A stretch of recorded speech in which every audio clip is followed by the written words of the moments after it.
Hello everybody. This week we are studying environmental justice.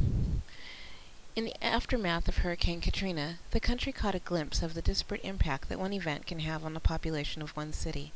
As everyone observed when they watched the devastation on TV, the people who suffered most from the hurricane were predominantly poor and black. From our readings, we know that it's no surprise that the poorest citizens of New Orleans were destined to suffer when, not if, but when, a big hurricane blew through town. In our readings to date, there's been little discussion of race. We understand that poor, primarily the poor in other countries, suffer most from environmental harm. Their governments don't have the money to improve the environment. There have been too many competing interests like food, clean drinking water, and shelter. We hate to think that the very problems that we are comfortable studying in other countries are also problems here, in the world's richest country. As many of you know, I am African American. When I was in law school, I was doing some mediation work for the city of San Diego. One day, I had the opportunity to do a mediation with a very well-known mediator who also happened to be black. She was pleased to see another woman of color doing mediation, especially one with a legal background. She interestedly asked me what kind of law I was studying. I told her I was studying environmental law. She looked at me aghast. Environmental law? Didn't I know that environmental law was for white people? If I had the intelligence and good fortune to go to law school, she said, I should be studying civil rights law or something that would directly help black people. I gently suggested that there were plenty of black people doing civil rights law and that a healthy environment impacted all of us. I noted that urban pollution was especially hard on the black community. She was not convinced. When we met in future mediations, she wasn't very friendly, viewing me as a traitor to the race. Her reaction was somewhat like the resistance mentioned in our text article, Environmental Justice for All.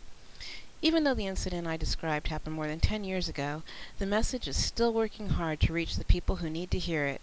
The health of the environment matters to all of us, the poor and minorities just as much as everybody else. Just because other needs may take priority, food, education, shelter, etc., it doesn't mean that concern about the environment should be completely neglected. We've seen what happens when it is. A higher incidence of cancer and other health problems is just one example.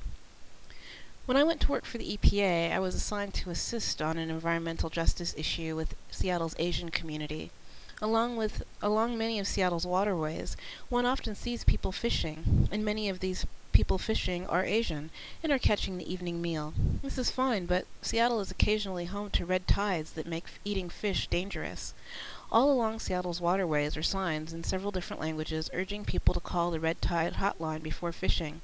Yet, during most red tides, many people were seen fishing. We sent an Asian American EPA staffer out to the beach during a red tide to investigate. Many people refused to speak to her, running away with fear, thinking she was a wildlife agent or the police. Those who would talk to her expressed a profound distrust of the government. You can't see a red tide. They felt that that if there was a red tide warning, it was just the government trying to keep them from fishing. We brainstormed how to reach the community. Clearly our multilingual signs were not doing the trick. We finally decided to reach out to the community leaders, attend local community meetings, and work to educate people about red tides. We also put red tide alerts in Asian language newspapers in the city so that people could find out without having to call. Although it was not as effective as a hotline, which was always updated, it was certainly better than nothing. This is just one example of the change in mindset that's needed to address environmental issues that impact some people in ways that it does not impact others. Getting people to even realize that a problem exists is a challenge.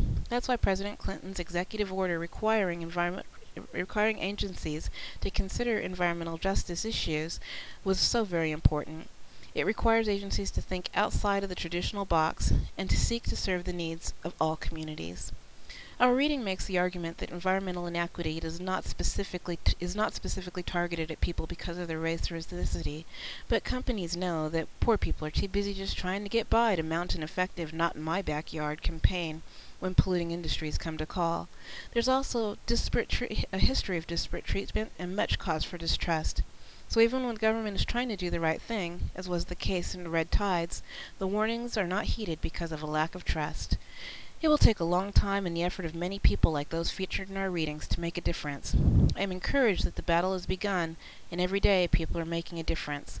Sadly, I fear that with the success of the poor and minorities in the United States, the polluting industries will just go to other countries.